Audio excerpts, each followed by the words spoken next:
In today's fast-paced society, it's no secret that we're relying more and more on that morning cup of joe to get us going. But with increasing consumption of caffeine comes growing concerns about its impact on our health and daily lives. From jitters and anxiety to insomnia and an increase in heart rate, we've all heard the horror stories about caffeine dependence. But is it really an addiction or just a bad habit?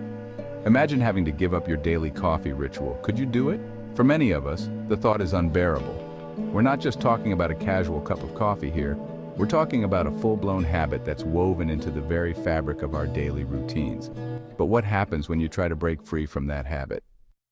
Caffeine dependence is more than just a physical reliance on the substance. It's a psychological dependency that can be just as debilitating.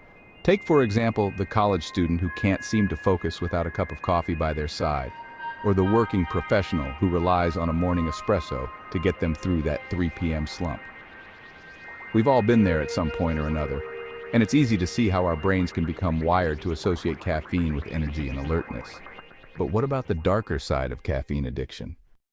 From headaches and fatigue to mood swings and depression, the withdrawal symptoms can be brutal. It's no wonder that many of us choose to ignore the warning signs and just keep on drinking. After all, what's the harm in a little pick-me-up, right? But the harm is real, and it's essential that we start taking caffeine addiction seriously. So, how does caffeine addiction work exactly? It all starts with the brain's reward system, which is triggered by the release of dopamine, a feel-good chemical that makes us feel happy and energized. When we consume caffeine, our brains start to associate that rush of energy with pleasure, and before we know it, we're hooked. But as we continue to consume more and more caffeine, our brains start to adapt, reducing the amount of dopamine that's released and making us crave even more caffeine to get that same high. It's a vicious cycle, and it's one that can be incredibly difficult to break. Societal perceptions of coffee drinking play a significant role in our attitudes towards caffeine addiction. We romanticize coffee culture, associating it with creativity, productivity, and relaxation. But beneath the surface, there's a darker truth.